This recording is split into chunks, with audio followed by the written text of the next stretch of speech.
Minorities, ఎస్సీసు, బీసీసు, మరీ ముఖ్యంగా దళితులు, గిరిజనులు, మహిళలైతే అసలు మార్నింగ్ 7 గంటల నుంచి మధ్యాహ్నం 2 గంటల వరకు కూడా అధికారులు సరైన ఏర్పాట్లు చేయకపోయినా ఎండను కూడా భరిస్తూ నిలబడ్డారంటే అది వాళ్ళు గౌరవ ముఖ్యమంత్రి జగన్ రెడ్డి గారి పట్ల చూపిస్తున్న ఆదరణ, కృతజ్ఞత. ఆయన్ని మళ్ళా ఒకసారి ఆయన తీసుకొచ్చుకుంటే మనకి ఈ విధంగా ఏవైతే పథకాల వల్ల లబ్ధి చేకూరుతుందో అవన్నీ కూడా రాబోయే రోజుల్లో వస్తాయనే నమ్మకం అదే నిదర్శనం.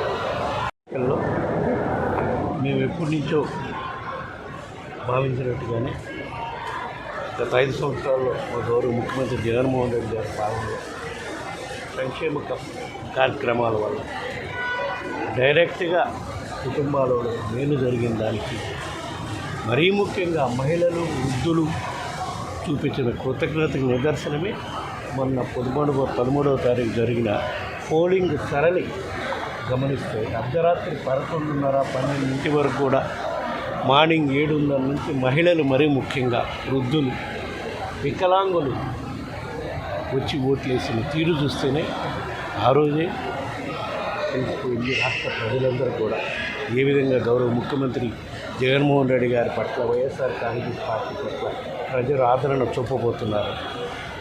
దానికి నిదర్శనం రేపు తప్పకుండా 4వ తారీఖు జరగబోయే ఓట్ల లెక్కింపులో వైఎస్ఆర్ కాంగ్రెస్ పార్టీ అభ్యర్థులు వన్ సైడ్ అత్యధిక శాతం 175 మందికి అత్యధిక శాతం 150 పైనే వస్తాయని మా గౌరవ ముఖ్యమంత్రి గారు చెప్తున్నారు. తప్పకుండా అది అక్షరాల నిజం అవుతుంది.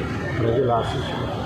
తర్వాత కార్యక్రమం పెద్దలు చెప్పినట్టు తప్పకుండా వైఎస్ఆర్ కాంగ్రెస్ పార్టీ అధికారంలోకి వస్తుంది.